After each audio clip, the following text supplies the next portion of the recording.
Good afternoon. Good afternoon, all of you, and welcome to the class.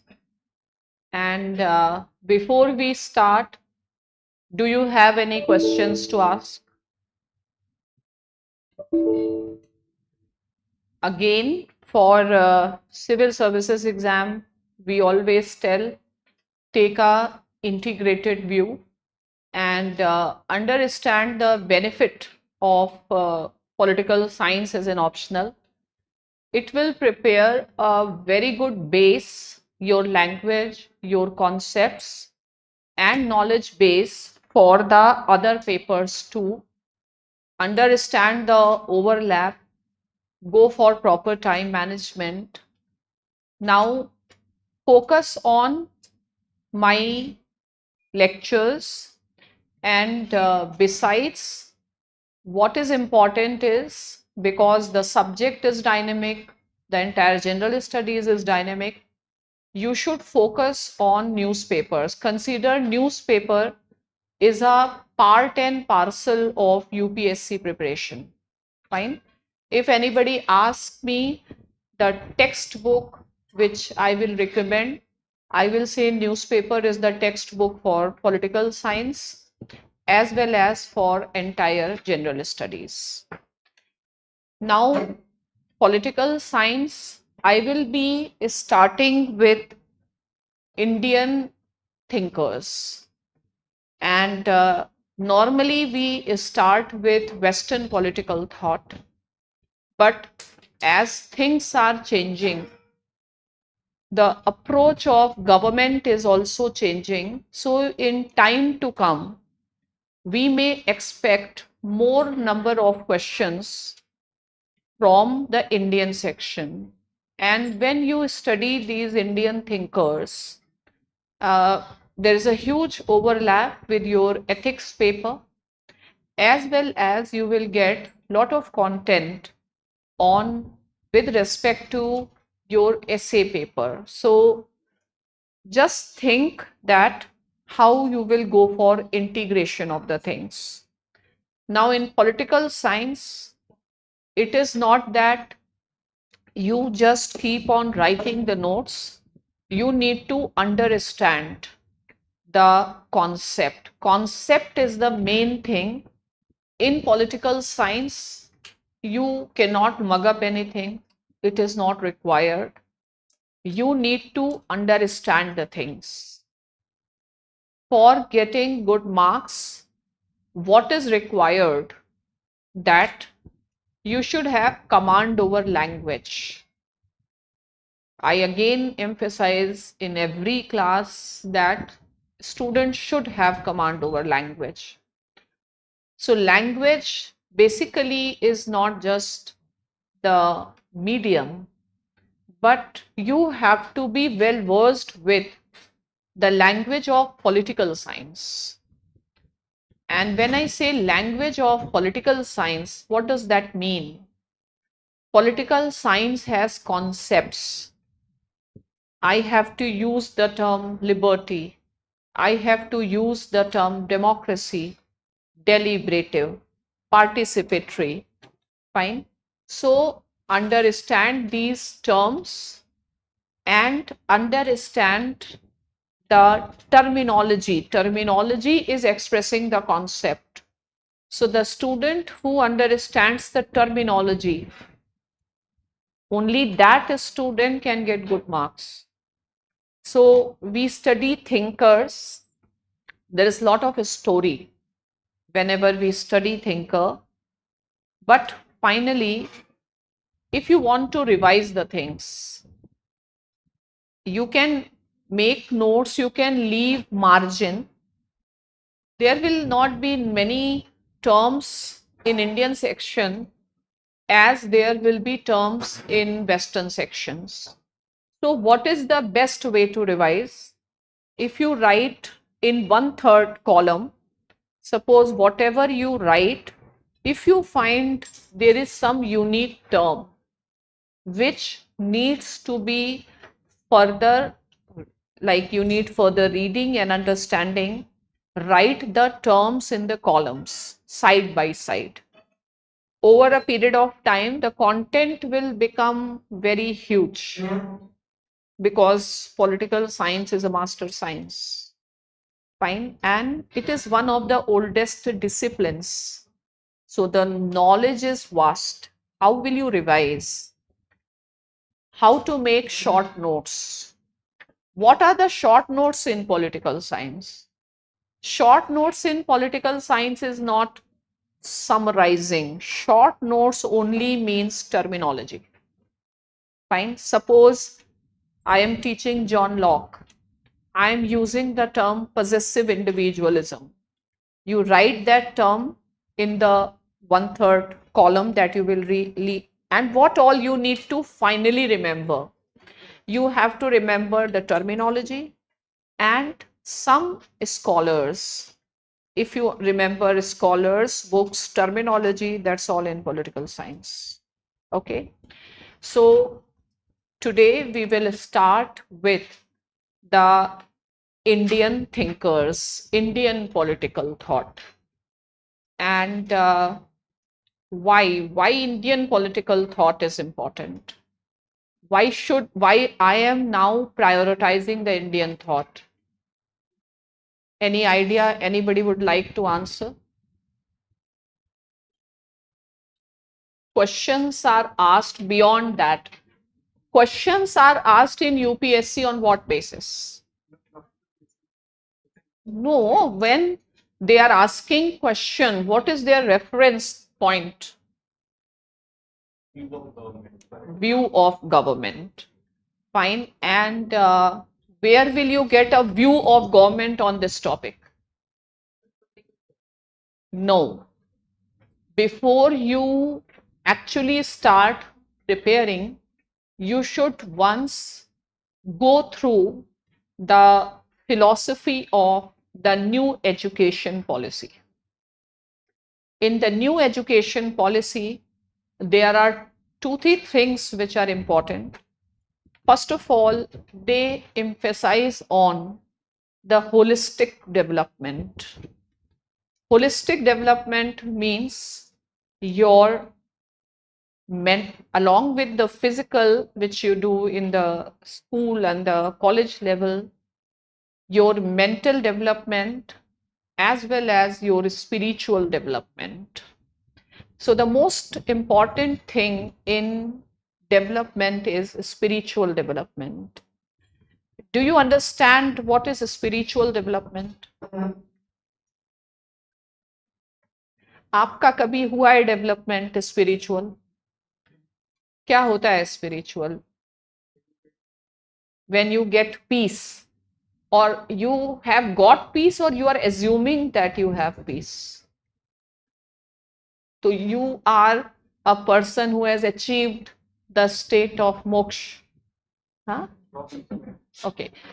If I say spiritual development, what is the purpose of ethics paper? Huh? What you are true. They want to know you as a person. So where is you as a person? आपके अंदर आप कहाँ पे हैं? In your soul. ठीक है? Your inner self.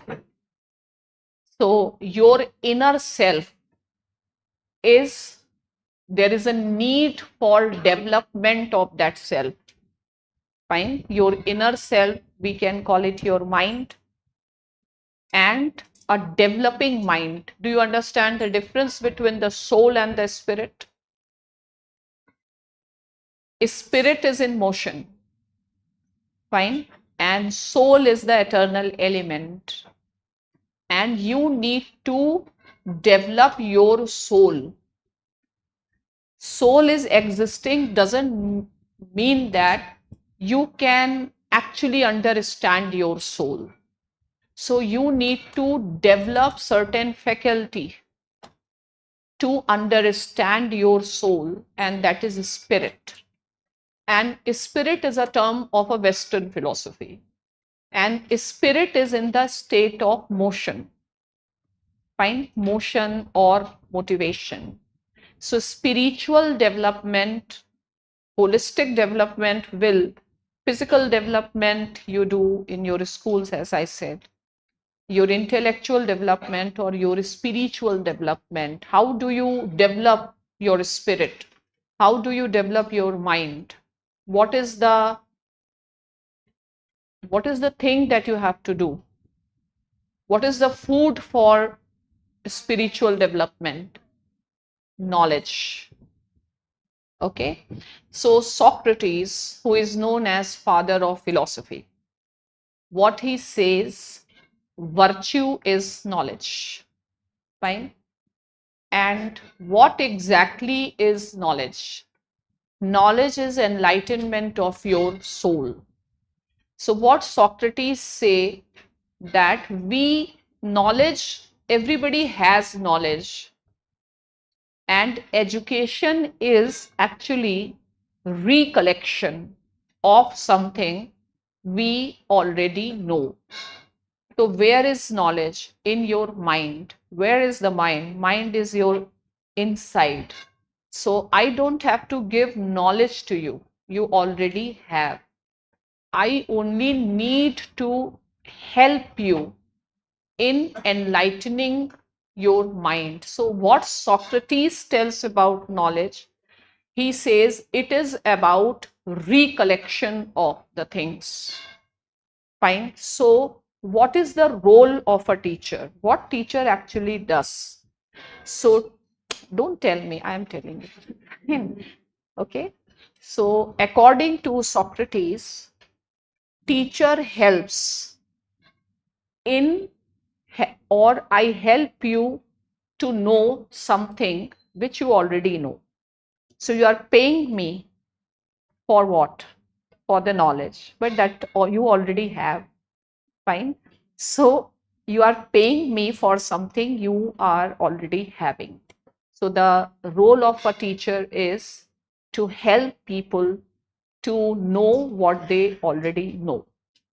And to know means to know thyself, to know your inner self.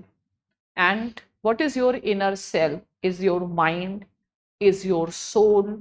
And if I take from Indian philosophy, so what is the soul? What is the mind? Let's talk about what is our life. Our life is a struggle. So our life is a state of war. Fine, it is Mahabharat. And you are Arjun. And who is inside you? Krishna. So who is Krishna? Your mind, your soul, and the realization of your true essence. So I'm not going to tell you anything which you don't know. I am just making you conscious about the things which you already know. Fine. And tell me, this life is a struggle, or life, human life is full of pain. Pains, there are pains, pain, sorrow. Who says so? Buddha. Fine. So life is full of sorrow. And why do we have, what is the reason behind sorrow? Desires. Why do we have desires? Why desires lead to sorrow? Hmm?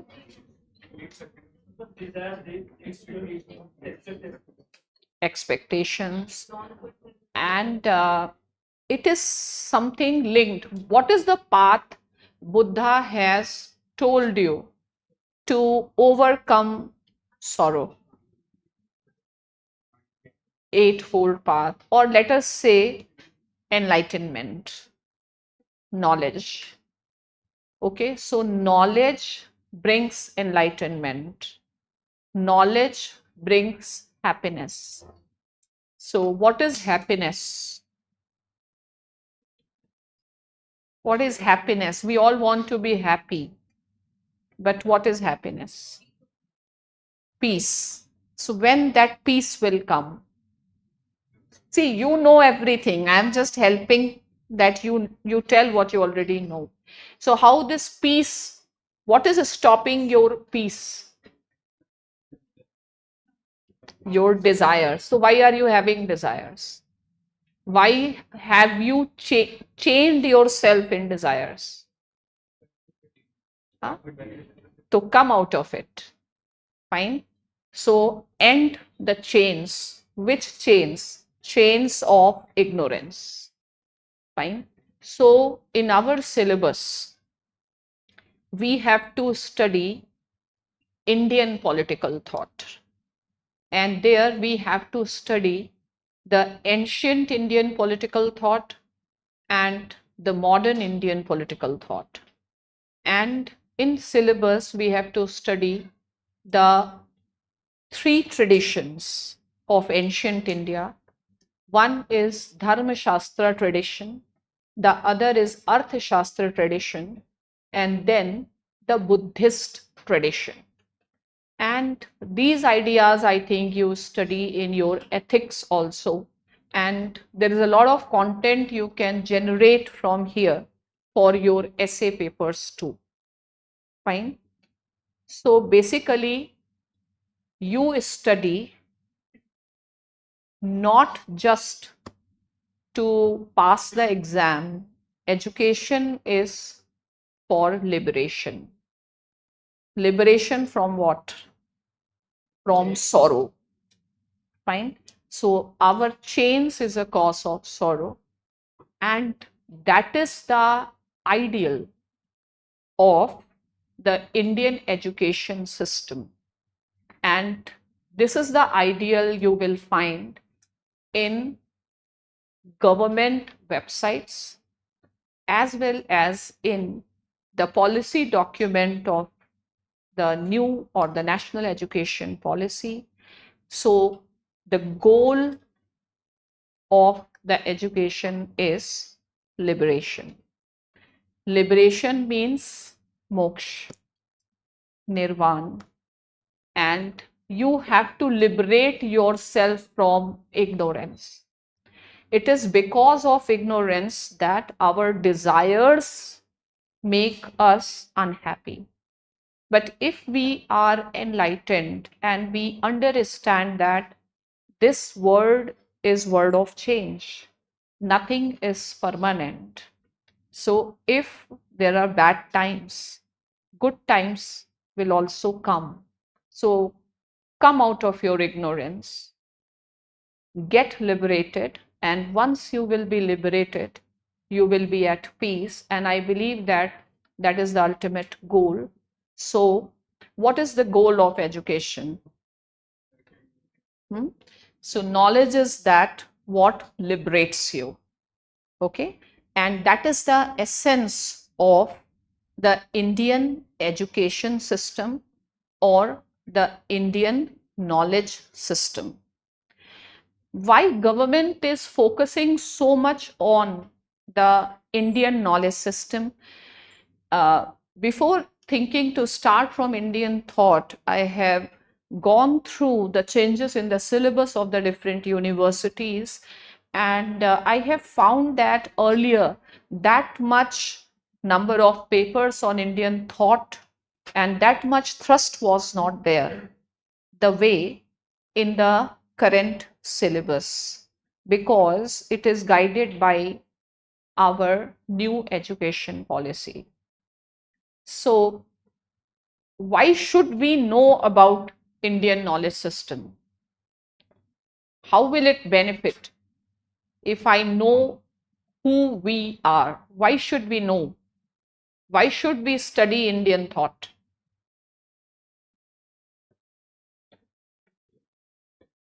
हाँ? मोक्ष के लिए? हाँ? Mental decolonization. Very good. Fine. So let us understand what has been our tradition. So first of all, if I talk about Indian political thought, maybe many scholars in the West they will not even understand what you are speaking. Fine. And there can be a question mark whether there is anything like Indian political thought. Fine. So, Indians thought about politics. Is there anything significant in Indian texts on politics? Fine. So, it is believed that India or East, and in French we call it Orient. Fine. So, it is believed that Orient is empty. ठीक है, हम लोग कौन है? Oriental लोग हैं, तो हमारा दिमाग कैसा है? खाली है. ठीक है, हमारे दिमाग में कुछ नहीं है, हम लोग बेवकूफ लोग हैं. फाइन. तो हमारा इस खाली दिमाग में वेस्ट का ये बर्डन है. It is a white man's burden to civilize us, to enlighten us. Fine. To give us knowledge. Okay. So that was the basis of legitimization of imperialism and colonialism. Have you earlier heard this word, white man's burden? Who has coined this word? Rudyard Kipling, in his poem, The White Man's Burden. Fine. So the white man, like Trump. So Trump's burden. Trump's burden is to bring democracy in Iran, to bring democracy and human rights in Syria, to white men burden. And this mentality is continuing. Fine. Or you can call it the civilizing mission. Okay. So they will not even accept the existence of Indian political thought. Fine. So how traditionally India has been known to the world, or how the people in the West have been describing India? The land of snake charmers, the land of superstitions, snake charmers, away from critical thinking, away from enlightenment, away from modernity. Fine. And this is, so when you hear that we needed the West to civilize us, and India has been a land of snake charmers, how do you feel? Is it true? It's not true. Who says it is not true? We are a land of the people who get frightened with a black cat. Fine. So many state governments, they have to bring certain laws that checks the superstition. Who says India is not a land of, how can you say we are not a land of snake charmers? You don't worship snakes, you don't worship all these things. We do. Fine. So this is also not entirely wrong, but it is not entirely right also. Okay. So, but if the Western world have to justify their imperialism and colonialism, they will pick up the narrative which is suited to them. So they will definitely ignore India's achievements in the field of knowledge. Fine. So India has given what to the world? Zero. ठीक है, तो जब zero दिया मेरे भारत ने, दुनिया को तब गिनती आई। ठीक है, definitely zero, but zero is not insignificant. Fine, zero can make a big difference. Okay, zero can make big difference. You should know how to present your position. So in, how do you feel if somebody comes and says, in India people are very superstitious, in India people have casteist mentality, people in India are communal, they are not good for anything. How do you feel? Is it truth? No. Indians are doing wonders. I think we are the best cricket in the world. We do have the best chess players. We do have. In which field we are not good? We are. But why do you get influenced by such narratives? That's the part where people are. So no, but there are good people also, na? Indians are running their Silicon Valley. Fine. So why do you think like that? That is a question. You think like that because you are grown up studying this narrative. Okay. And this allows Western world to continue their hegemony, to continue with their different forms of colonialism, justification. For example, like they will ask India to fulfill n number of responsibilities in return of that our aspiration for a permanent seat in UN Security Council. Fine. So what exactly is knowledge? What is knowledge? What is the purpose of knowledge? Liberation, just because I am saying. But there are people who say knowledge is power also. Fine. Who says so? Michel Foucault. Fine. Means knowledge is being produced to exercise power on others. Fine. So world of academics is not as neutral as we tend to believe. And the worst people in the world are intellectuals. Fine. So never get into politics with intellectuals. Fine. So intellectuals are, the other term for intellectuals is exploiters. Yes? No? So intellectuals are actually not liberators.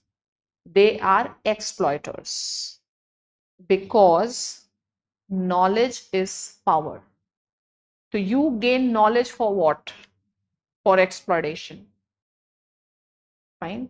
So we have a instinct as a human. What instinct we have? We are power seeking people.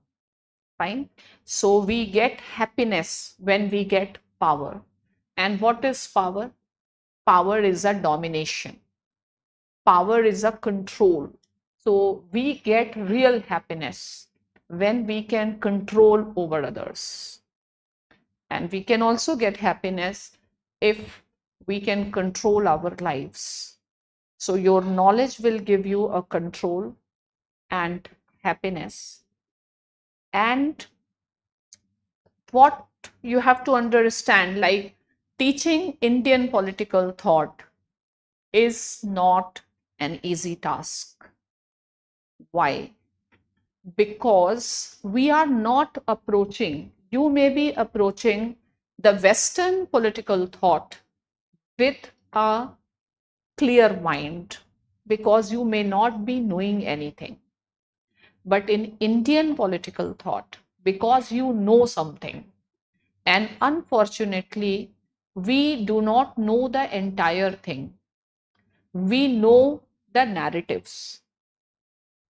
Therefore, we always approach Indian thought with biasness. We have certain stereotypes in our mind. It is very easy that if you are analyzing from third person's point of view, but Indian thought, you are part of it. You are experiencing Indian philosophy. It is your lived experience. So some people may have good experience, some may have bad experience. For example, Dr. S. Radhakrishnan, he emerges as one of the admirers of Indian tradition.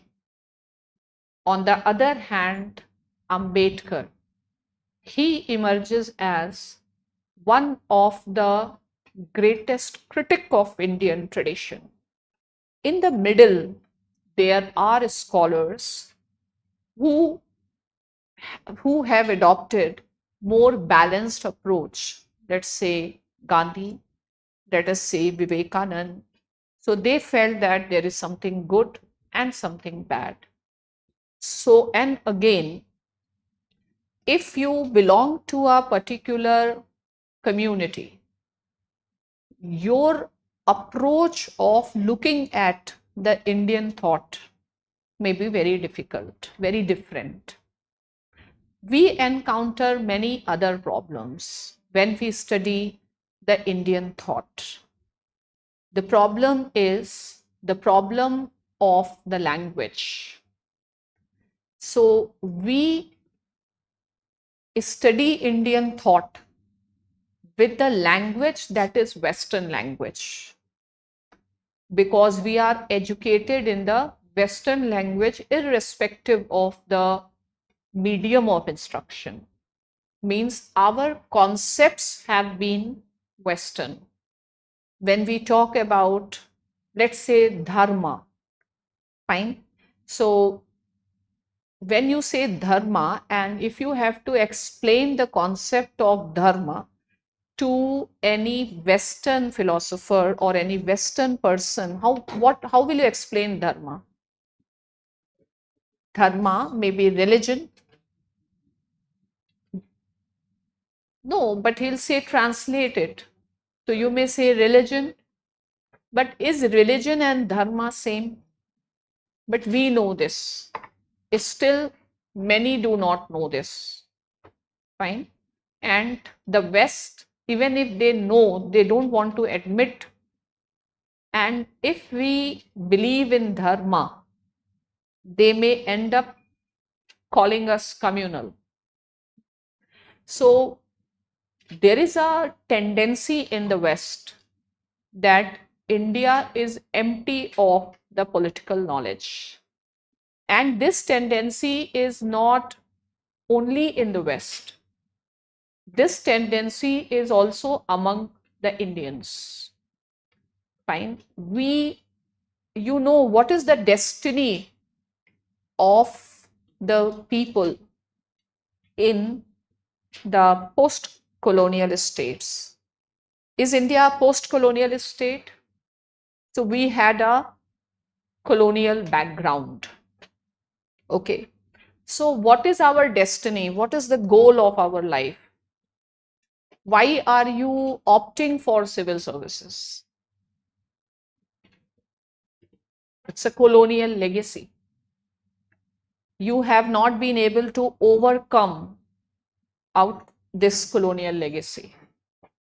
Fine. So that is why that Shubhanshu was telling Institute for Humanities, because civil services is not the everything, and it is also not the best of the world, but definitely if you have chosen at least you are going to study something and you can have your open mind. Fine. So India is a post-colonial state, and majority of Indians have a dream, or their goal is what? To become the civil servant. Now, this goal is given to us by the colonial masters. This destiny of us has been decided by, our destiny is not decided by us. Our destiny is decided by the people in the West. So world still is very Eurocentric. Fine. So do you have a definition of beauty? A beautiful person? Let's talk from the perspective of a common man. So think about a beautiful person. What image comes to your mind? White skin, blue eyes, क्या chubby cheeks, कुछ ऐसे था ना, dimple chin, कुछ ऐसे तो था ना.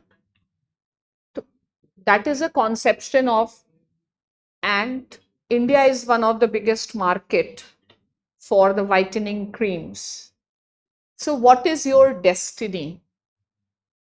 Your destiny is to become white. To become white means you should be a white, you should be like a white man. So what do you expect? You expect your children to speak English. We feel ashamed if we speak English wrong, and we feel very obliged, and if some English person speaks Hindi wrong. And even I have seen in Delhi, like, mothers are very happy if their children speak wrong Hindi, and they really get very angry if their children speak wrong English. Why so? Because the destiny of the blacks is white. You want to become white. You want to become white man. You want your family should be like whites. You want your children should behave like whites. Who said the destiny of the blacks is white? A very famous post-colonial thinker, Frantz Fanon. So Frantz Fanon has written a book, Black Skin, White Masks. Fine. So what is our problem? And it is not just problem of India. It is a problem of the entire third world or a post-colonial world. And the problem is we don't like things which belong to us. Fine. And throughout life, if I have to evaluate the burden between the people in the West and people in the East, at least people in the West do not have this burden. Sometimes they want to do tanning and they'll come. Fine. But our burden, what is India's ranking in the happiness index? Poor. I think only Afghanistan is next after us somewhere. So we are not happy people. We are not happy people.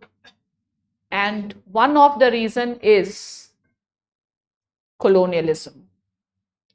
And that colonialism is still continuing. And what is the way? Colonialism is what? Domination of the West on the rest. Domination of the West. The French word for West is Occident, on the rest or the east, the French word for the east is Orient. Fine. So people in the east or in the Orient, they are not happy. We are not satisfied with ourselves. We don't behave in a civilized manner. If you compare the politics of the Western country and politics in the non-Western world, we are more violent. Our movies are more violent. Fine. We love violence. That's why, which movie this Dhurandhar? Fine. Box of it. You love violence. Why do you love? And when people love violence? When they are frustrated. Fine. So the people in the East, we are frustrated people. Fine. Why are we frustrated? Frustration has been a strategy. It's a calculated strategy by the Western world, because then we will always be underconfident. Fine. And the best thing to rule anybody is that person should be underconfident. That person should not like anything about themselves. And we are not happy because at subconscious level, we are frustrated. We are frustrated, that's why we like violence. And why a person is frustrated? When you do not get what you want. And what a person wants in the life, at least respect. And we don't get the respect that we deserve. Still, there is racialism. And when world will respect us? When we respect ourselves. So what made us not to respect ourselves? Our knowledge about ourselves. So our knowledge about ourselves is the result of our education system. We get educated through the formal means and informal means. Fine. And our education system till very recently has been the colonial legacy again. So in your PSIR syllabus, when you do Indian government and politics, there is a topic, colonial legacy and how does it impacts. Fine.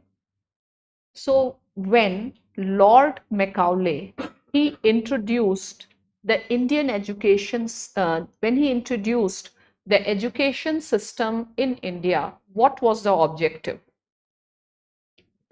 To create the Indians which are Englishmen in their mindset. So even when the Britishers will leave this country, physically, they will continue to rule this country, because once you are in power, you don't want to leave power. And how you can continue to rule? By controlling the minds. Okay. So he wanted, the purpose of the education system is to create the people which are English in their mindset. Okay. So when our education system has been in English in mindset, we are unable to actually appreciate our own culture. We want to run away from that. But if we do not respect our own culture, we are not going to get respect in the world. Fine. But you need to know your culture in a more neutral manner. Fine. You cannot be a third man's perspective, because you are living that culture. And different people have different experiences. And it is very difficult for us to take a neutral perspective. If educated and leaders like Radhakrishnan or Ambedkar or Gandhi cannot take it in a neutral manner, forget us. So, this is a big problem. First of all, to know something, you should know the language. That is why I said if you want to have good marks in political science, you should have a language. Now, we don't understand the language of these texts. What does actually dharma means? Dharma is a architectonic principle of not just Indian political philosophy, but Indian way of life. So we assume that dharma is important, but we don't understand what is dharma. Then we are not in a habit of, no, I don't think in India there is a debate, everybody participates in the debate between Manuvad and Ambedkarvad. But how many of have actually read Manusmriti or even Ambedkar's work? So we are discussing on a lot of filtered knowledge, lot of narratives, but we have never tried to make an attempt to really read the text without any biasness and understand. So this is another problem. It is much easy to teach Western thought because you don't know anything. But in Indian thoughts, everybody knows something. And half knowledge is a very dangerous thing that creates bigger problem. Another thing is we like, what is the language of the texts? Either Sanskrit or Vedic Sanskrit and Buddhist text in Pali, Prakrit. But how many of us are capable of reading it? No. So we cannot read the language.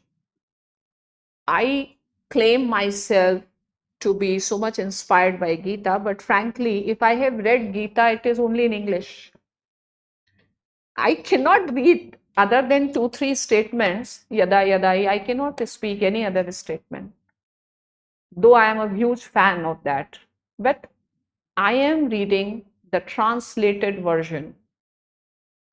Fine. So similarly, when we are studying Manu, which type of the text Manusmriti is? Nobody knows who was Manu.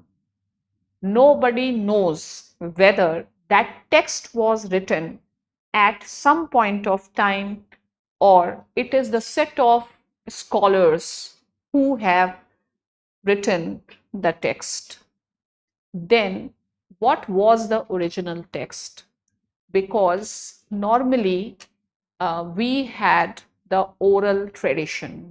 And Manusmriti, again, a tradition of Smriti, oral tradition. It is said that the people in the Orient, they don't have a history.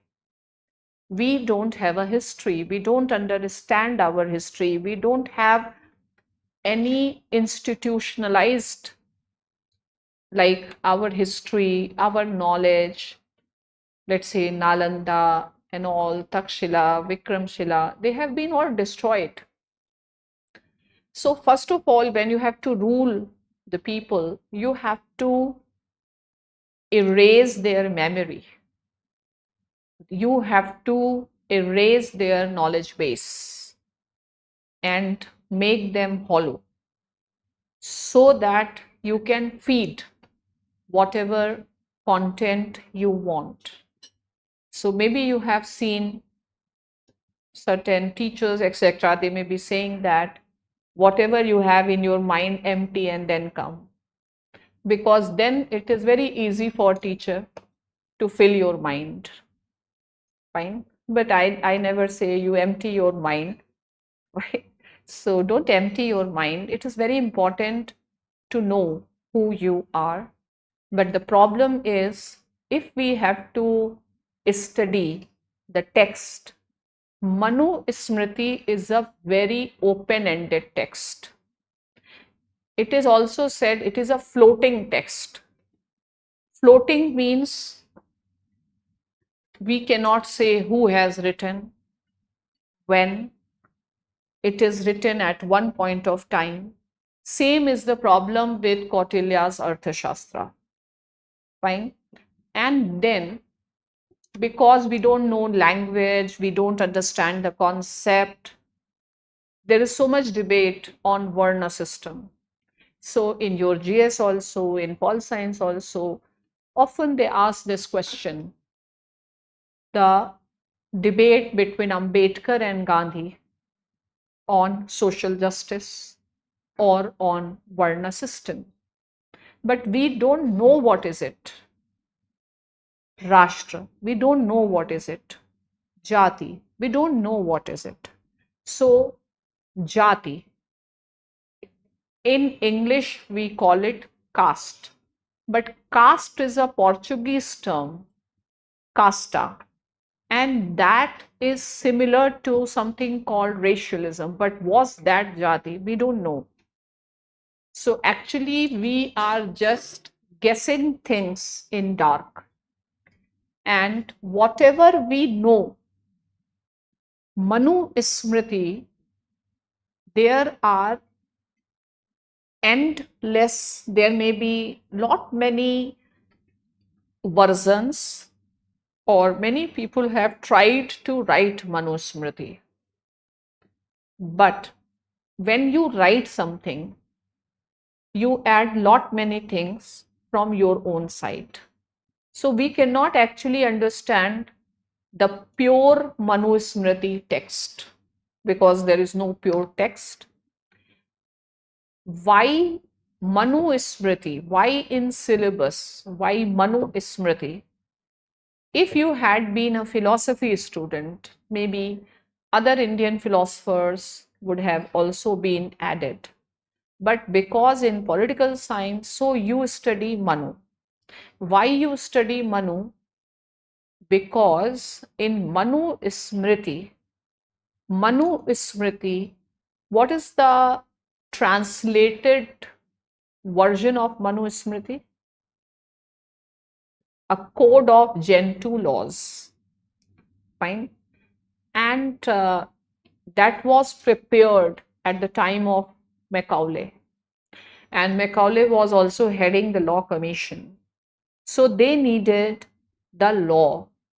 They needed the basis for the Hindu laws. So Manu Smriti was seen as a text to understand the Hindu social order and Hindu way of life, Hindu customs and traditions, so that the laws governing the Hindu population on this subcontinent can be framed. And that is why Manu Smriti in political science we study as a book of law. Fine. And what is the purpose of law? The purpose of law is order. So Manu Smriti is also seen as a book of social order, or the set of ideas on which the Hindu way of life is based. So Manu Smriti is a basis for the various laws, be it the marriage laws, be it the criminal laws, or the property and other laws. Though continuously there has been a change, and you understand how closely law and political system is interconnected. Okay, so you know the relationship between law, politics, and ethics. Law, politics, ethics, and morality. So, what are these terms? Why should we study Manusmriti? So, one is law, politics,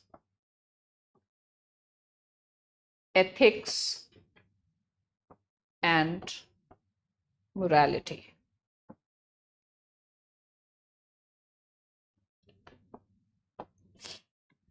Fine. So, what is morality?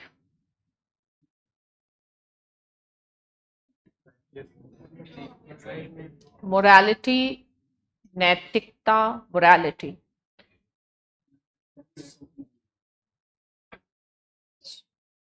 So, this is right, this is wrong, this is moral, this is immoral. Fine. So, morality is linked to social norms.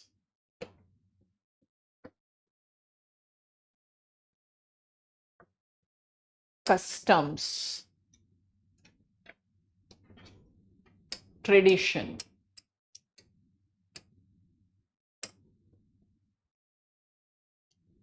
Fine.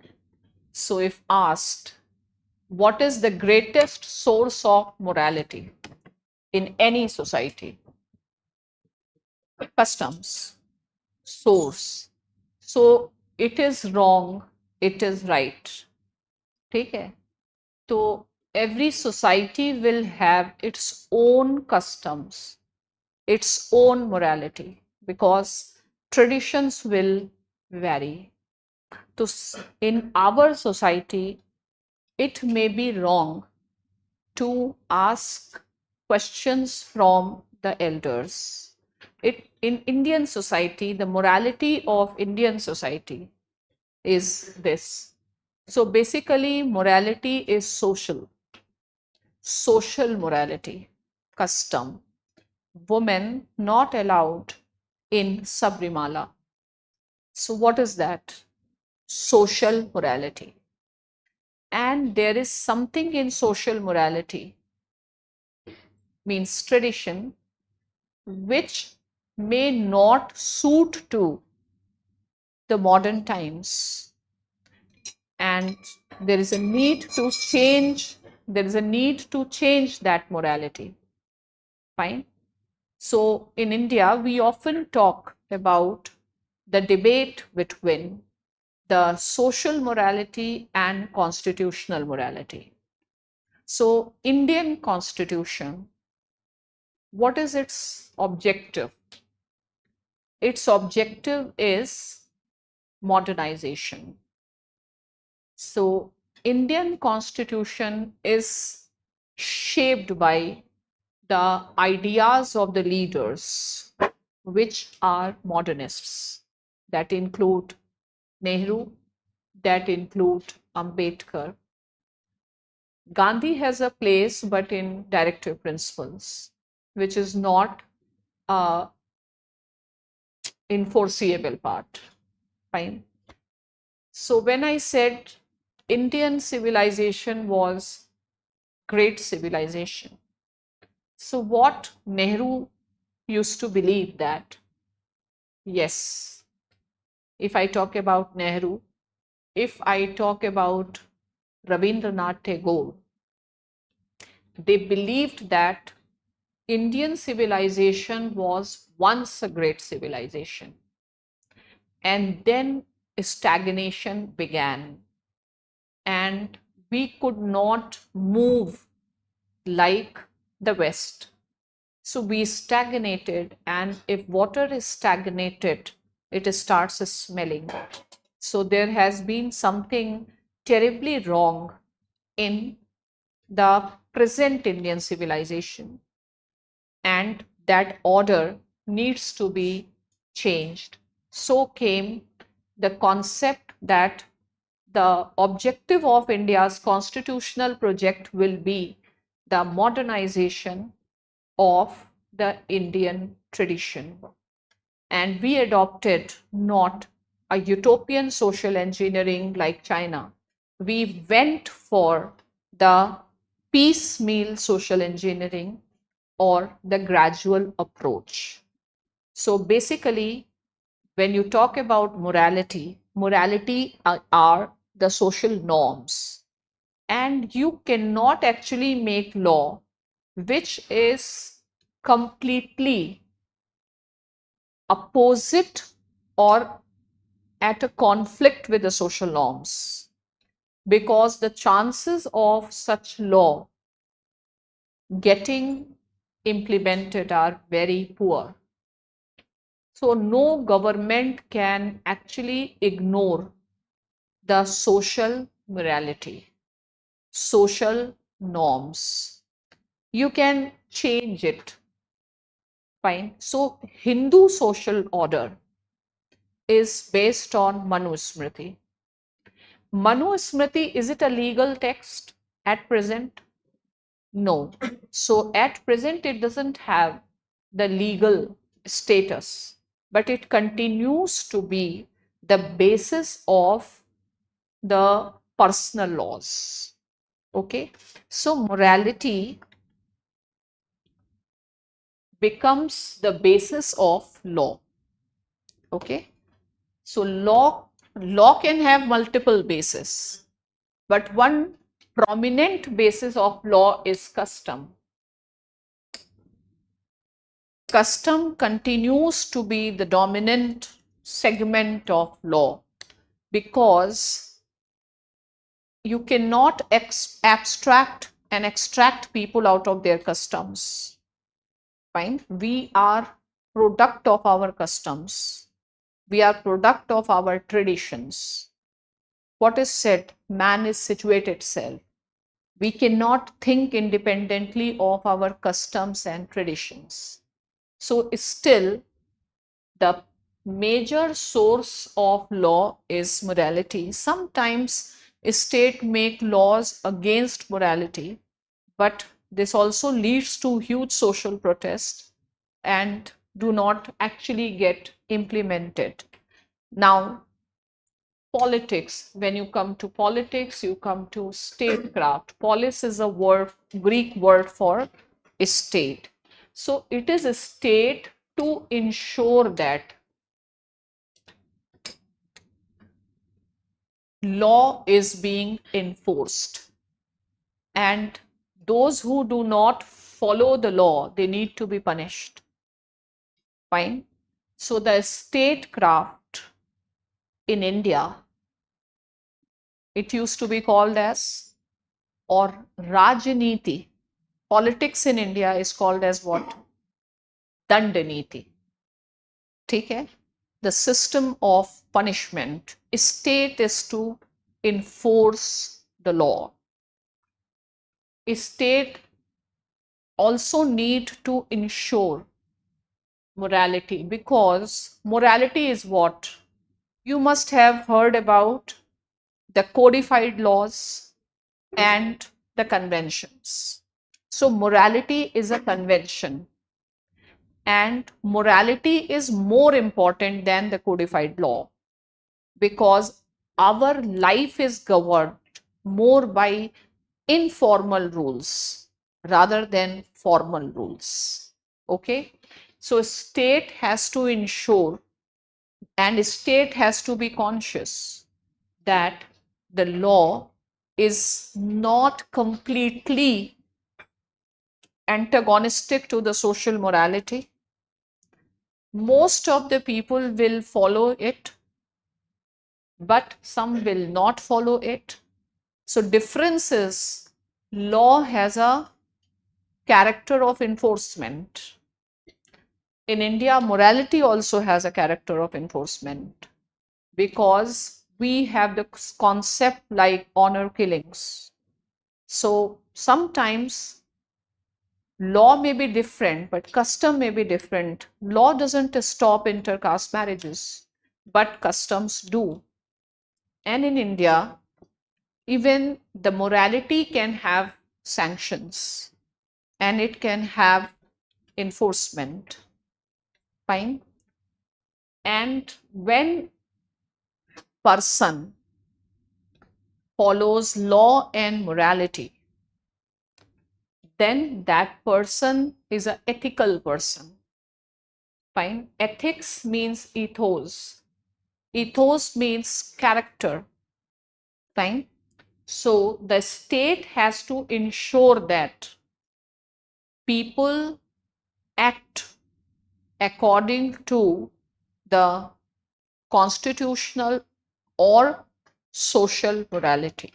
So all these three things are very much interlinked. That is why politics, ethics, and law is all very interlinked things. Majority and how, what is like, what is Indian idea of statecraft? So Indian idea of statecraft is continuity between the ends and means, the continuity between politics and ethics. So in your syllabus, there are two texts, Dharma Shastra tradition and Arthashastra tradition. Arthashastra tradition can also be called as Dandashastra tradition. So Dharma Shastras and Dandashastras. And we believe in continuity. State exists to make people ethical. Okay? And it is believed in Hindu tradition that without fear of punishment, it is not possible for people or to ensure that people can act in an ethical manner. Because like in Bible also, like in Christian thinking also, humans are tempted to towards the evil things, and you need some system of punishment to check this fall.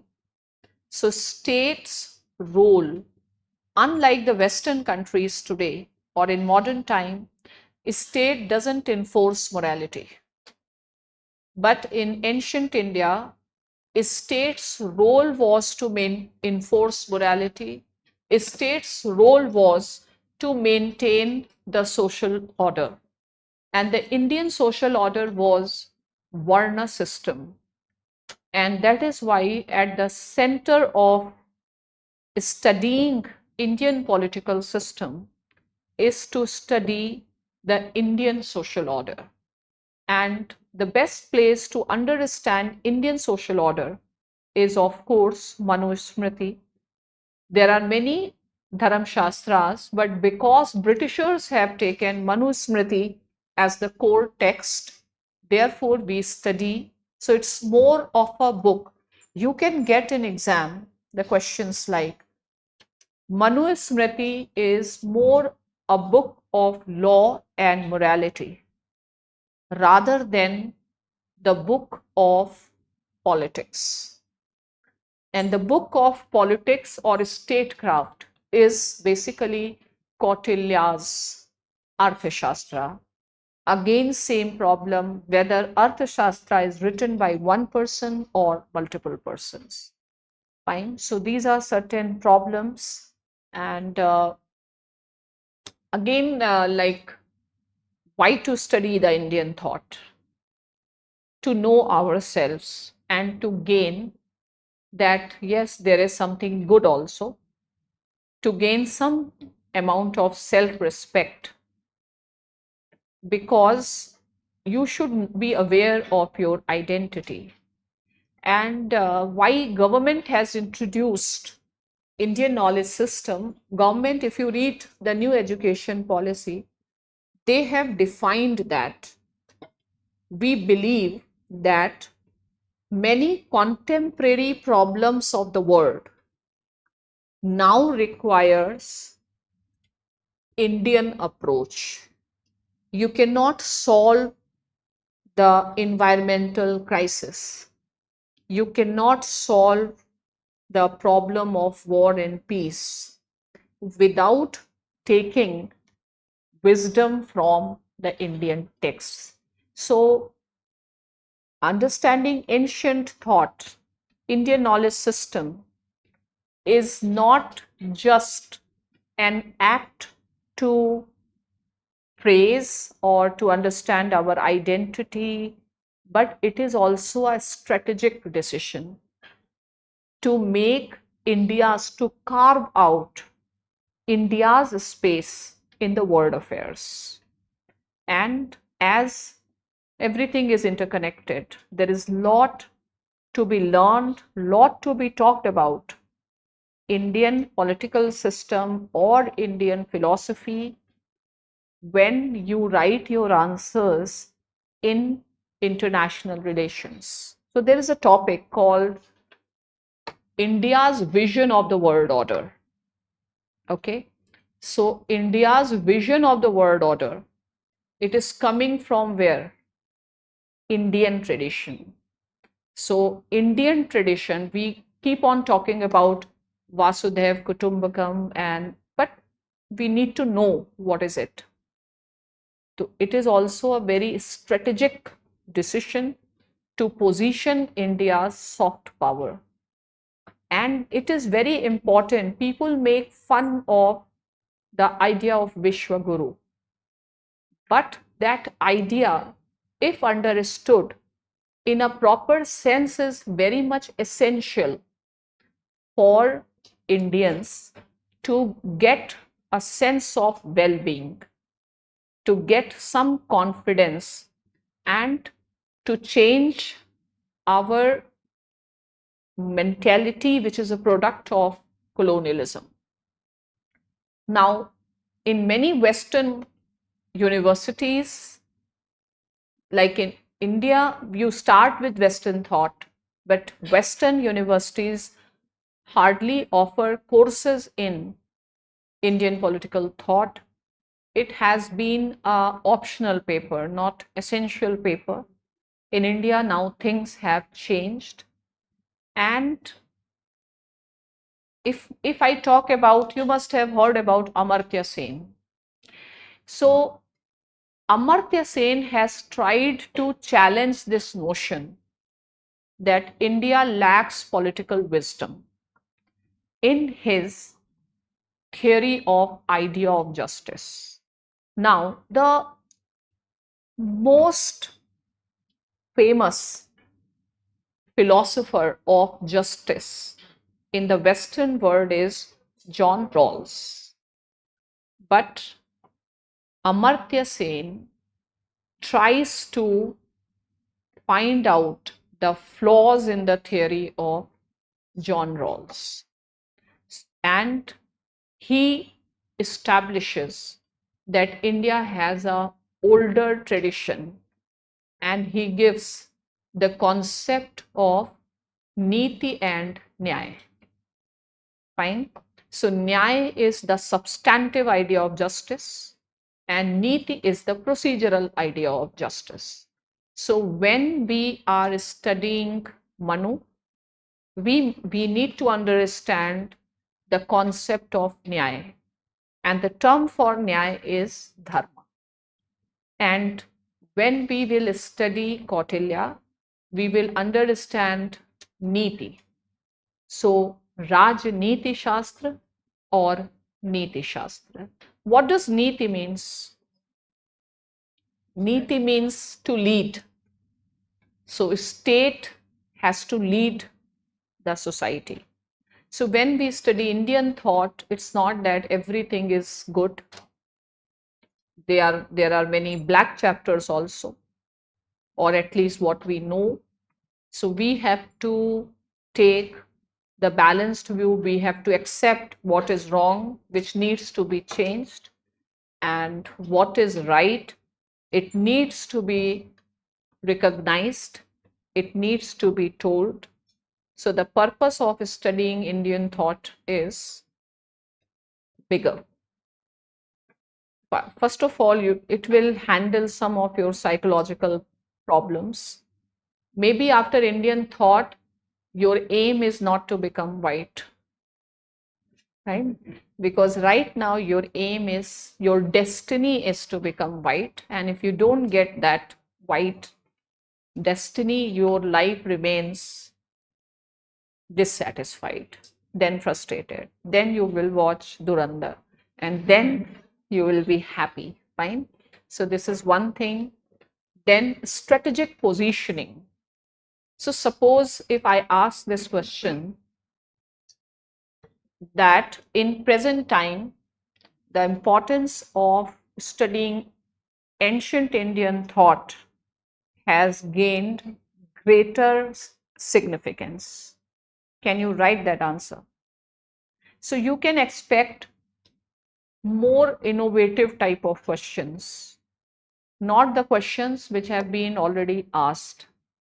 And you should have much wider horizon to understand these things. कुछ समझ में आया या हम ऐसे ही बोलते गए? क्या आया? Are you feeling light or you are feeling more pressure? ज़्यादा परेशान लग रहे हैं, थोड़ा लाइट सा फीलिंग आ रहा है?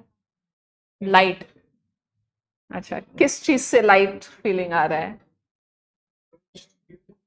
हाँ, हमारी अप्रोच से थोड़ा थोड़ा लाइट लग रहा है. ठीक है, तो सबसे पहले what is important, this, if frustration continues, this will impact your performance in exam also. We, as an Indians, we want to prove ourselves because our existence has been denied.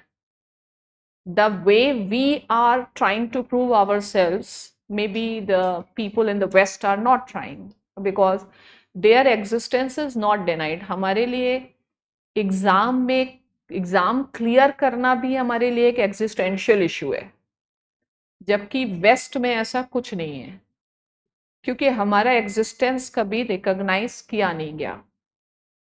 Okay, तो फिलहाल हमको इस objective से पढ़ना होगा Indian tradition, Indian thought.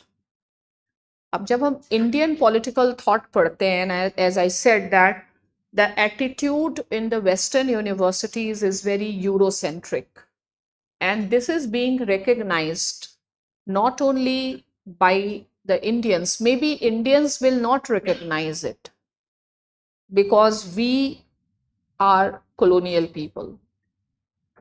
The people in the West recognize. अगर Indians ऐसा बोलें कि हमारा ट्रेडिशन अच्छा है तो हम नहीं मानेंगे, लेकिन वेस्ट से कोई बोलता है कि तुम्हारा भी ट्रेडिशन ठीक ठाक है, तो हम एक्नॉलेज करते हैं कि नहीं करते? ठीक है, तो हमको वेस्ट से रिकॉग्निशन चाहिए. हमारा अपना रिकॉग्निशन तो हमारे लिए, हमारी अपनी आंखों में कोई इज्जत ही नहीं है. ठीक है, हम अपने आप को किसकी आंखों से देखते हैं? वेस्ट वाले. कोई अंग्रेज आके हमारे साथ बैठ गया, कोई अंग्रेज आके हमारे साथ चाय पी लिया, तो वो दिन हम डायरी में लिख लेंगे, है ना? तो इंडियन थॉट अच्छा है, ये जब तक इंडिया वाले लोग कह रहे थे तो हम उनको बहुत क्रिटिकल उससे देख रहे थे, कैसे अच्छा है. लेकिन जब इस बातों को वेस्ट ने कहना चालू कर दिया, तब हमको भी लगा कि शायद हमारे अंदर कुछ अच्छा होगा, तो हम लोग थोड़ा सा और रिस्पेक्टफुली पढ़ने लगे. ठीक है, अब रिस्पेक्टफुली वेस्ट ने हमारी बढ़ाई क्यों करी? भाई कोई चीज फ्री में तो नहीं होती है, तो बढ़ाई करने का उनका पर्पस है कि भाई इंडिया जो है वो बर्डन शेयरिंग कर ले. ठीक है, तो किसकी बर्डन शेयरिंग कर ले? यूएस की. तो यूएस क्या है? Land of manifest destiny. अब यूएस को गोल मिला है डेमोक्रेसी. अब यूएस को लग रहा है कि भाई बहुत टाइम हो गया, खर्चा भी बढ़ रहा है, इकोनॉमी की हालत खराब है, तो थोड़ा इंडिया को चढ़ा दे रहे, विश्व गुरु विश्व गुरु, ठीक है, बी आ नेट सिक्योरिटी प्रोवाइडर। तो हमको जब अमेरिका से या वर्ल्ड से इस बात का रिकॉग्निशन मिलता है कि हम भी कुछ हैं, तो हम लोग तो एकदम खुश हो जाते हैं, ठीक है। तो ये पॉलिटिक्स है कि अब वेस्ट वाले लोग भी इस बात को रिकॉग्नाइज करते हैं, पहले नहीं करते थे, लेकिन सडनली। प्रॉब्लम ये है, जैसे even Vivekananda has written, not Vivekanand, Raja Ram Mohan Roy has written that India had a great tradition, but again, Indian society is in the state of superstition, and he has blamed the Brahmins. It's not that the Brahmins or the elite class or the Bhadra log, they say, were not aware that they themselves are doing many things wrong, but they were finding comfort in maintaining the system and continuing with that particular system. So when we will study Indian thought, we'll get to know lot many things. And again, after this, there is modern Indian thought, and modern Indian thought is not original. Ancient Indian thought is original. Modern Indian thought is a blend of Western thought and Indian thought, where the Western thought is 70 to 80% and 20 to 30% Indian, because you cannot leave Indian. तो जो modern thought है वो थोड़ा different है, ये भी different है, लेकिन इसको भी हम वेस्टर्न कॉन्सेप्ट से ही समझते हैं, okay.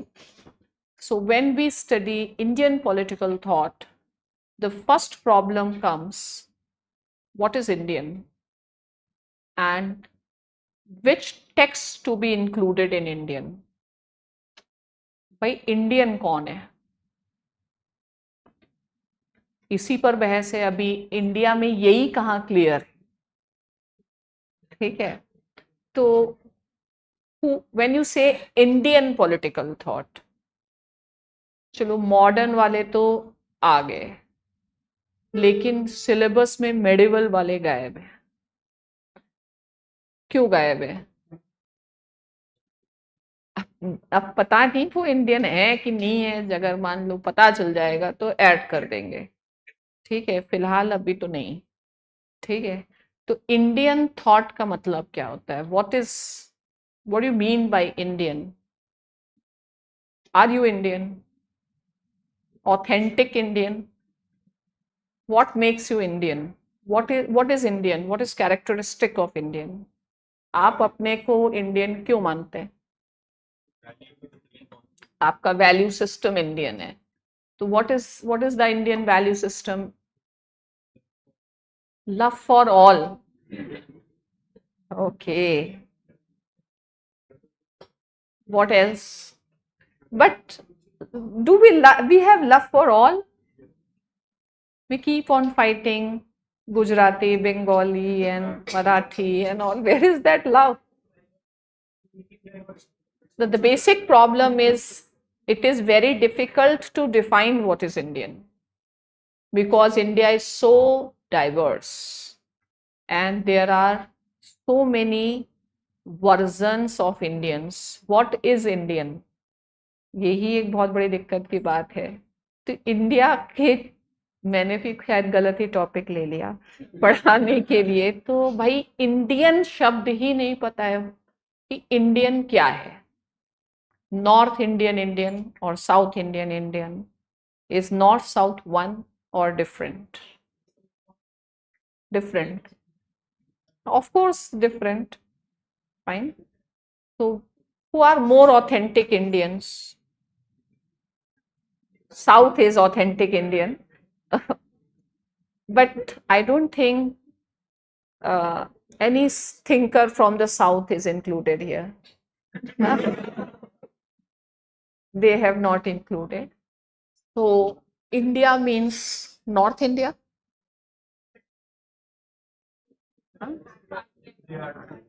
Hindi heartland, right? So Hindi heartland, and that is why if you want to increase the parliament seat, so it's North. मतलब Indian भी बड़ा मुश्किल है defining India. Why it is difficult? Because India is so diverse. But if India is diverse, there is a unity in diversity. So if Indian tradition reflect lot of pluralistic tendencies, India also reflect lot of uniformity in terms of unity. So India is called as land of paradoxes, and it depends upon, just like it is said, na, beauty lies in the eyes of beholder. So every person has its own image of India. So in India, if you want to find unity, you will find unity. In India, if you want to find diversity, you can find that. But you cannot deny the existence of India. Though Britishers have continuously denied existence of India, they said India is nothing more than a place on the map, and India is not a nation. So what is a nation? Nation is set of people who have a sense of community, a sense of belongingness. So Britishers continuously denied the existence of India as a nation, and they said that India is nothing more than a geographical expression. Fine. So the term India comes from Indus. So it is a Greek word.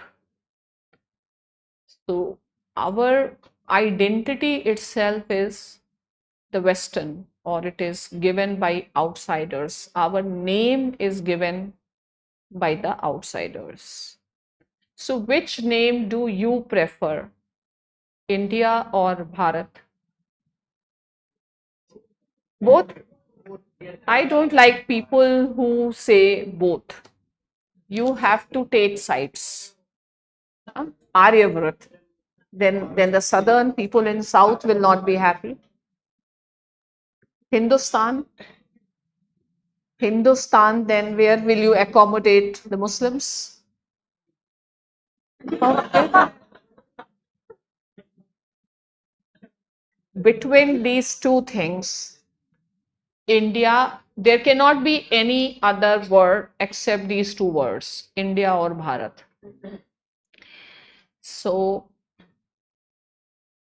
which one is better? Bharat. ठीक है. So, Bharat means what? Bharat gives the concept. See, the term India is geographical idea derived from Indus, whereas Bharat denotes the concept of nation. Fine. So nation means race. Race means belonging to a particular clan or ethnic group. So when you talk about Bharat, the idea is we are Bharat Santati. Fine. Bharat Santati means we are the, like, we have their origin. It is, the term Bharat is traced to the King Bharat. And so I think India, that is Bharat, together it is complete, because now we talk about nation state. So nation means race. That thing comes when you talk about Bharat. And state. State means a territorial entity with a fixed territory. And if you see India as a state, then India can be a better word. So nation state means India, that is Bharat. If I ask you which term you will prefer, you should say both at the same time, because one term is incomplete without the other. It is not that one is supplementing the other, it is incomplete. And together, India, that is Bharat. India means a territorial idea lived by, where the people of this nationality lives. And the nationality, what makes us one nation? The shared values. You cannot trace the DNA and all, though people are tracing, but the shared values, the shared way of life, it makes India as a nation. There is again a debate outside whether, or in India also, whether India is nation or India is nation in making, and everything about India is debatable. Okay. Anyway, for your syllabus, when you talk about India, Indian tradition, they have included ancient and modern. Medieval को वो तभी include करेंगे जब मेरे हिसाब से we will achieve अखंड भारत, है ना, क्योंकि वो मेडिवल वाला उधर चला गया, तो ठीक है, तो शायद यूपीएससी भी वेट कर रही है कि भाई अखंड भारत बन जाए, तब जा करके वो मेडिवल वाला. अब इंडियन ट्रेडिशंस में, let us understand Indian tradition. I hope you are not bored. हाँ, कुछ पढ़ तो रहे नहीं, टाइम पास कर रहे, तो फिर है ना, तो टाइम पास में वैसे ही कोई बोर नहीं होता है ना, जब पढ़ाई वढ़ाई होती है तब दिक्कत होती है. तो चलो, Indian tradition,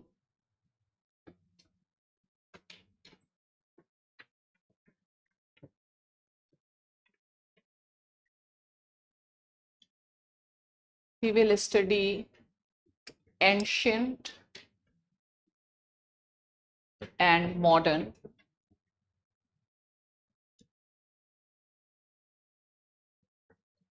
In ancient tradition, we will study Hindu and we will study Buddhist. अब ये हिंदू वर्ड भी बड़ा कॉम्प्लेक्स है, ठीक है. What is Hindu? Who is Hindu? नहीं, I am not asking Hinduism. हाँ, तो will you include followers of Islam और Christianity in Hindu? No.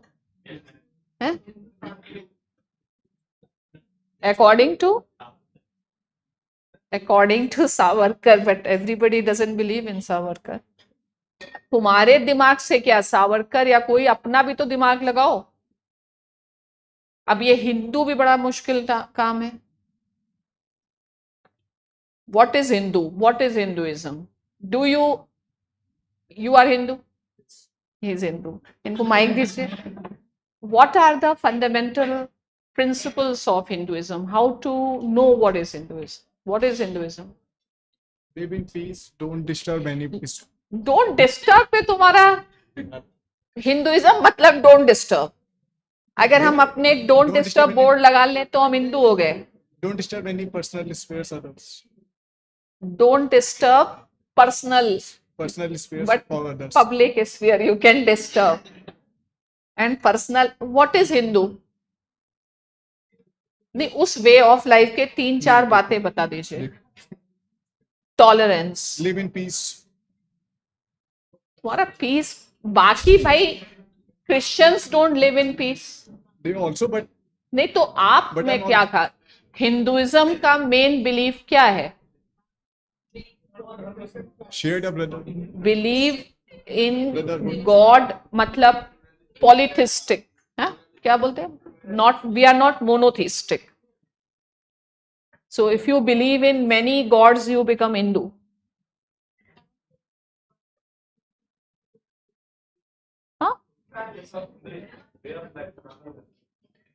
To tell me the 4 features of that way of life. I think majority here are Hindus. तो भाई, और अब आप अपने आप को हिंदू बोलते भी होंगे, तो आप जानते कैसे हो कि तुम हिंदू हो? तुम इसी से तो जानते हो कि मम्मी पापा ने बताया. तो नॉलेज कैसी रही आपकी? आप भाई आपको पता चला कि आप हिंदू हैं, वरना आप ये जानते थोड़ी कि हिंदू क्या है. हिंदुइज्म का कोई बेसिक टेनेट्स ही नहीं है कि है. क्या है which is common to all Hindus?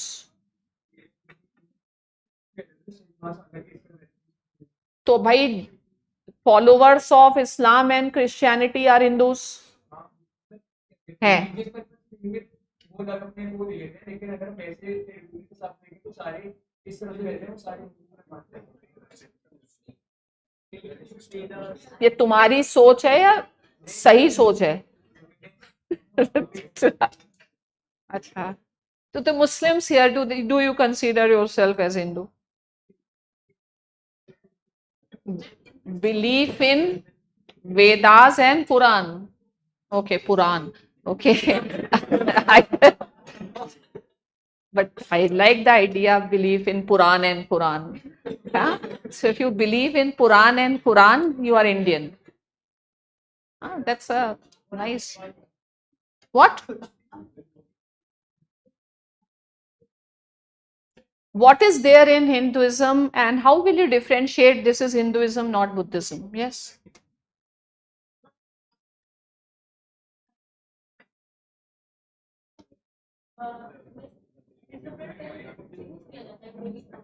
अरे वो तो हमें भी पता है कि हिंदुइज्म वर्ड नहीं है, वो सनातन धर्म है, लेकिन उसमें है क्या? भाई मुस्लिम से पूछो 5-6 पॉइंट बता देंगे, तुम बताओ ना. तो Hinduism is a belief that paths are different but destination is same. That is Hinduism.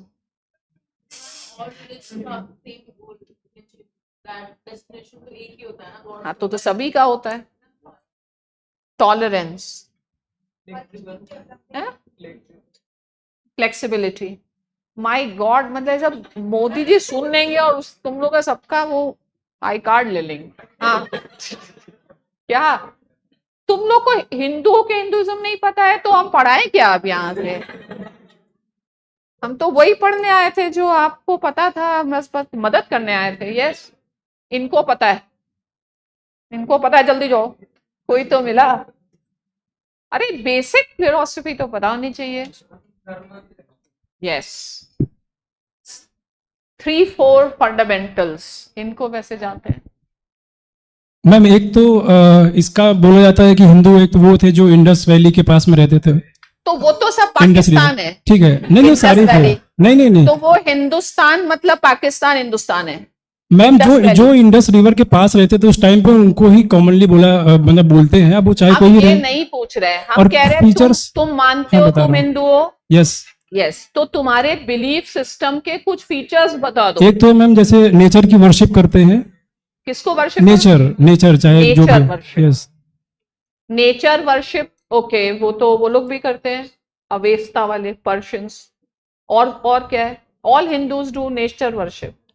उसमें मैम उसके बाद तो जैसे मतलब ग्रोथ हुआ, फिर तो चीजें डिवाइड हो ही गई है। वो नहीं पूछ रहे हाँ। हैं, तुम हिंदू हो, तुम अपने 4 बिलीफ और फीचर। इसके अलावा जो फिलॉसफी जैसे धर्म, अर्थ, काम, मोक्ष, इन सबको फॉलो करते हैं, जो वेद का उसने बताया, ये तो वेद वाला हो गया जो हमारे यहाँ ऐसे ये बताओगे किसी अंग्रेज को, वो खुद ही कहेगा कि ये लोग इसी लायक हैं। अरे भाई, हिंदुइज्म सबसे पहला तो 4 प्रिंसिपल्स आप मान सकते हैं। सबसे जो आर्किटेक्टोनिक प्रिंसिपल है वो है धर्म, उसके बाद है karma, and Hinduism is the only belief system which believes in rebirth.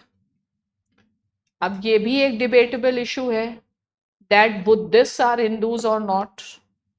According to article 25 they are part of Hinduism, but Buddhism don't consider। अब ये सब बड़ा debatable issues है कि whether Buddhists are also Hindus or not। And the other principle is I have told rebirth and the concept of duty। और पहले तो धर्म समझ लो, धर्म है, कर्म है।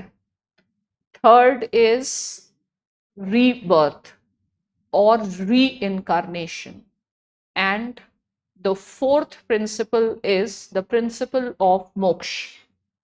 फाइन। सो कम से कम 4-5 चीजें तो कोई अंग्रेज है उसे बता दो। धर्म तो बता सकते थे, द कॉन्सेप्ट ऑफ धर्म, कॉन्सेप्ट ऑफ कर्म, द कॉन्सेप्ट ऑफ रीबर्थ, सबसे जो डिस्टिंक्ट। लेकिन फिर भी Buddhism also believe in the concept of री इनकारनेशन। आप कंसेप्ट ऑफ सोल बता सकते हैं, कुछ तो बता देते। ये बता रहे हो लोकेशन, और वो लोकेशन यहाँ है नहीं, तो क्या सारे हिंदू पाकिस्तान में रह रहे हैं इंडस वैली में? 2-4 गुजरात में रह रहे हैं, लोथल लोथल के आसपास। ठीक है, फिर हम लोग क्या हैं? ठीक है, तो कम से कम you have to know yourself. ठीक है, तो फिलहाल the most important idea is dharma, and maybe in exam they can ask you the concept of dharma। ठीक है, खैर, I was just telling you tradition।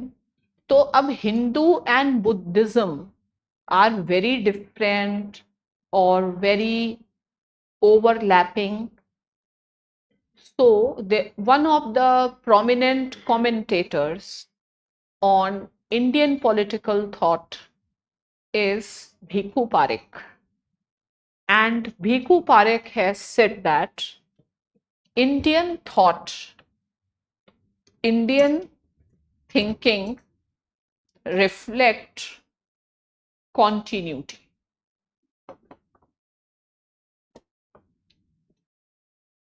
Means there are a lot common things between the Hindu tradition and the Buddhist tradition। It's more of a continuity than change, and some people may prefer Buddhism not entirely different from Hinduism, rather the rebel child of Hinduism। Okay, means the idea was to reform certain practices like caste, etc. So Buddhism can also be called as Protestantism of the East।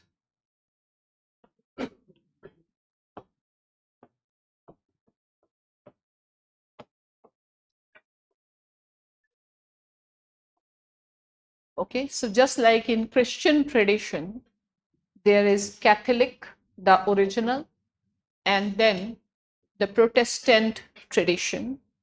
So we can also say so, but everything is debatable. Okay, Now, if we see ancient Indian tradition, we can also understand through another terminology, and that is Brahmanical tradition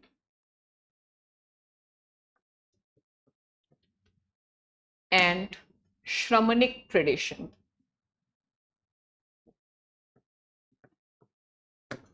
Shramanic tradition and Brahmanical tradition. So Brahmanical tradition has lot of, or Brahmanical tradition, it believes in the concept of authority, and they recognize authority of Vedas, and it is less critical tradition. It believes in idea of authority. Now, Shramanic tradition is a rebellious tradition.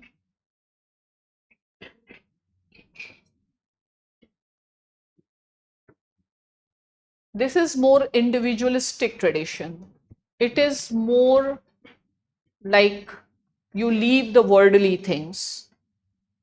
Among Hindus, agar the goal, the four purusharthas, dharma, arth, kam, moksha, whereas the Shramanic tradition is more spiritualistic in the sense, more non-materialistic, more individualistic, more otherworldly in that sense. You call it asceticism, means leave this world, move in the path of knowledge. Buddhism is not directly Shramanic tradition, but Buddhism shares lot of features of this tradition. Okay, Buddhism also shares lot of features of Hindu tradition also, or Brahmanic tradition. Okay, so Buddhism does have certain overlapping ideas with the Shramanic tradition. I'll say Jainism is more, Buddhism is more the middle path. Now, within Hindu tradition, there is further sub-qualification, further classification, and in Hindu tradition, we have Dharma Shastras,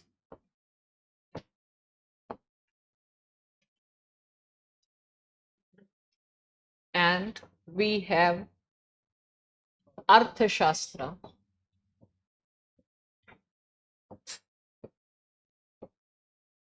Artha Shastra come under Danda Shastra.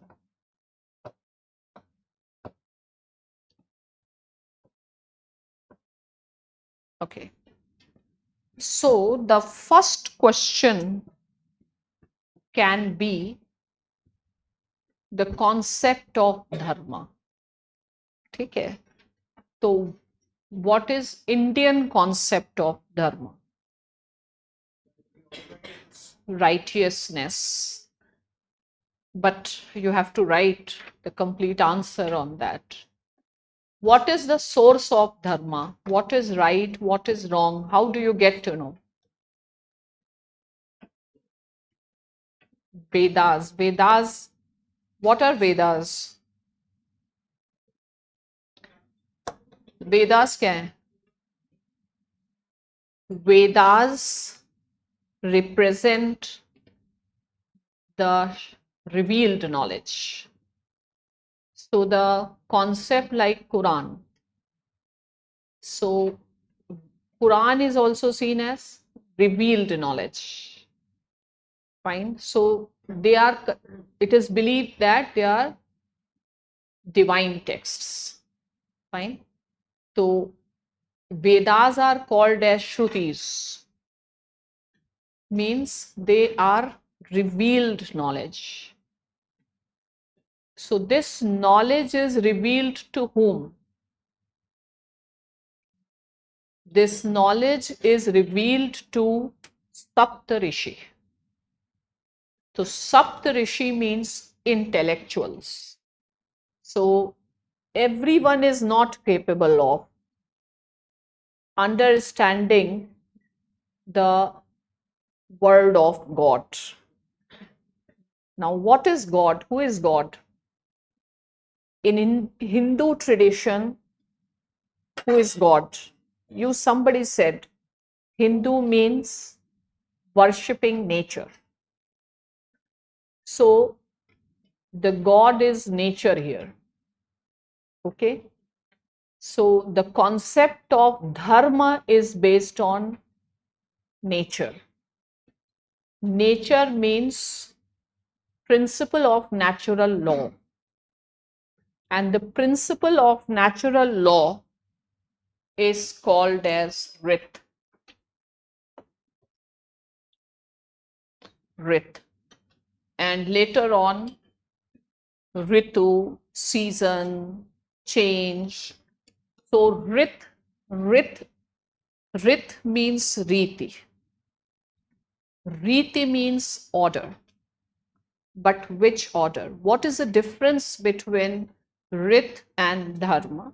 Rit is a cosmic order, the order on which this universe is based. And Dharma is a social order. And this social order should be in sync with the Rit, natural order. So, if I talk about Hinduism as a way of life or Hinduism as a religion, is Hinduism religion? Hinduism, I'm not talking about Dharma. Is Hinduism religion? But do you know what is religion? No. Religion is you follow religion. Okay? I say study religiously. The religion is about duty. ठीक है? तो religiously करना मतलब उसको एक spiritual duty के form में करना आपका वे ऑफ लाइफ है. तो can we call Hinduism as a religion? Yes, but Hinduism is not the organized religion like Christianity and Islam, even Buddhism. Buddhism is, they attempted to bring some organization. They tried some institutionalization. They built sanghas. They wanted to give shape to that. And maybe you can say Buddhism is more rationalized form of Hinduism. तो सबसे पहले आपको religion का मतलब समझना पड़ेगा. तो religion का मतलब होता है ड्यूटी. और ड्यूटी को क्या बोलते हैं? Duty is towards others. Duty means ऋण. ऋण है, ऋण, ऑब्लिगेशन. ठीक है. तो कंसेप्ट आपका एक ऑब्लिगेशन है, वो उसको ड्यूटी बोलते हैं. ठीक है. और ये सब इंटरलिंक्ड चीजें हैं. Hinduism because it is based on nature, that is why we cannot point out this particular person. Fine. And it is very pluralistic in its origin. So learning from nature is what? Vast, open-ended. And so because it is based on nature and nature is vast, you cannot give shape to the nature. So there is not a single personality associated with it. So Hinduism, you can talk about cosmic order. Hinduism believes in concept of order, that there is order in the universe. Universe is based on rational principles. Those rational principles are called Rit, and social order should be based on it. What about Buddhism? Does Buddhism believe that there is an order in the universe? No. Fine. So Buddhism believes in chaos. Buddhism believes in Big Bang theory. Fine. And Hinduism believes that universe is a planned creation of Brahma. ठीक है? So who is Brahma? You can see Brahma. Brahma is mind. Brahmand. Brahma is your mind. तो तुम्हारी जो दुनिया है वो किसका product है? तुम्हारी दिमाग का. तो जैसा तुम्हारा माइंड होगा वैसी तुम्हारी दुनिया होगी, और सब लोग अपनी दुनिया में रह रहे हैं. तो माइंड को आप देख लेते हैं? माइंड को देख लेते हैं? नहीं. तो ब्रह्मा को कहाँ देख पाते हैं? है ना? और माइंड कैसा है? Mind is vast. Mind is very vast. क्यों नहीं देख पाते? क्योंकि हमारा तो एक लिमिट है ना विजन का, है ना? तो माइंड वास्ट है. तो अगर वास्ट है, इतना एक्सपैंडेड है, तो source of wreath is mind. Wreath क्या है? What is cosmic order? What God wants. How do you get to know? Through the application of your mind. तो माइंड में ही जब और सबके पास माइंड है तो सब भगवान है. अब इतने सारे भगवान हैं तो एक को भगवान कैसे मान सकते हैं? ठीक है. तो ये सब आप सब भगवान हैं. That is by the concept of नमस्कार.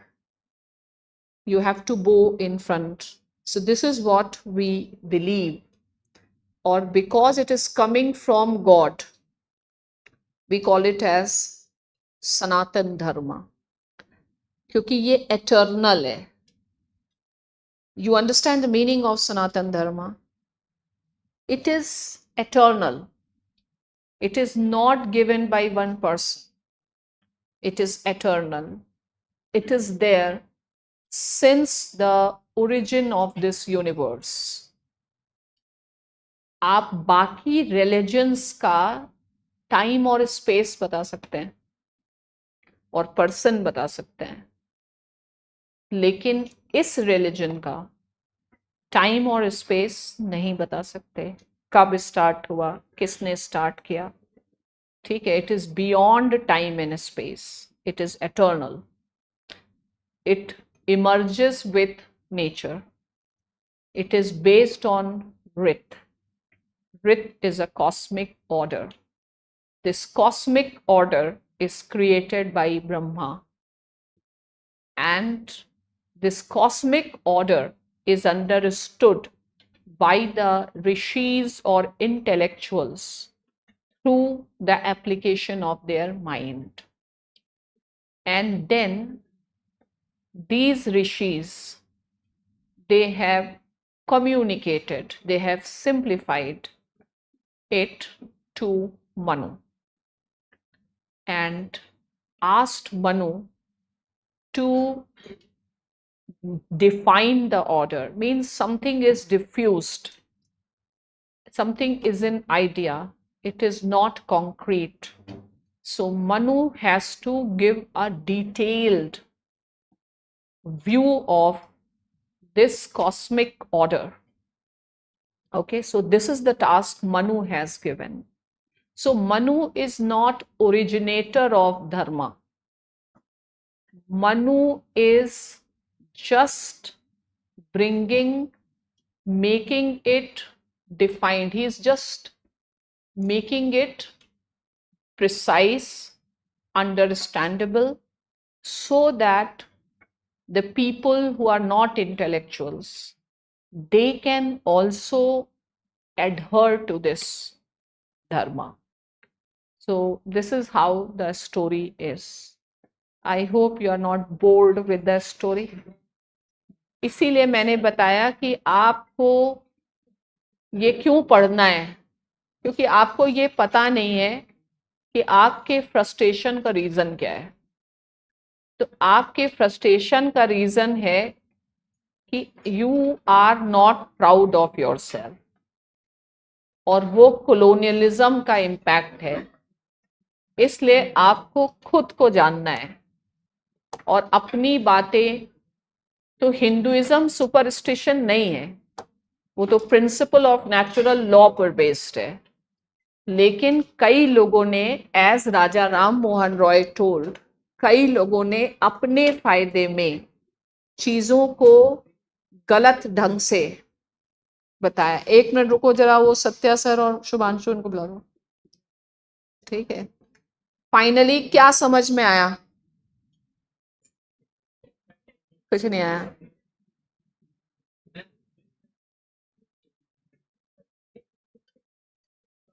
कुछ बताना है इन्हें? कल क्लास है कि नहीं है तो वो बता दो.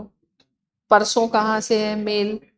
इनको एक, आपको एंशियंट इंडियन थॉट का PYQs we will send.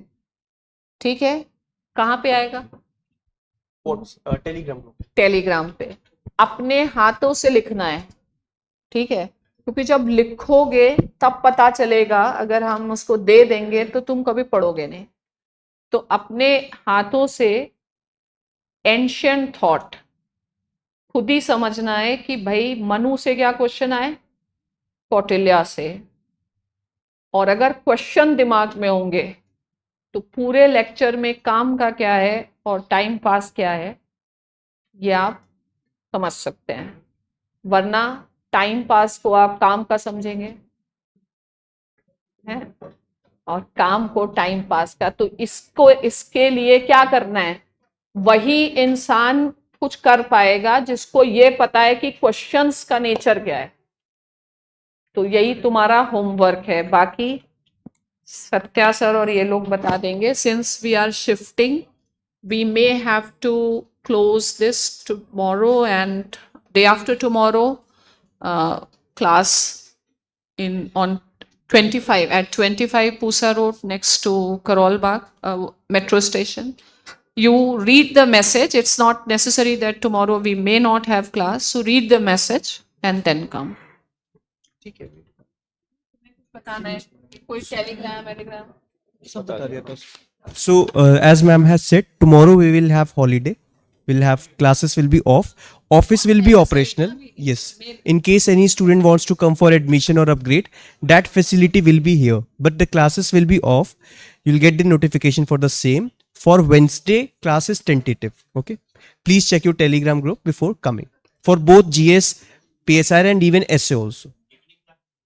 Every batch. Every batch. Okay, thank you. ठीक है, अब घर जाओ, भूल जाओ. भूल जाओगे घर जाते ही. याद कैसे रखोगे? लिखना नहीं है, जाके किसी को बोलना है. ठीक है, तो जितना किसी से डिस्कस करोगे उतना समझ में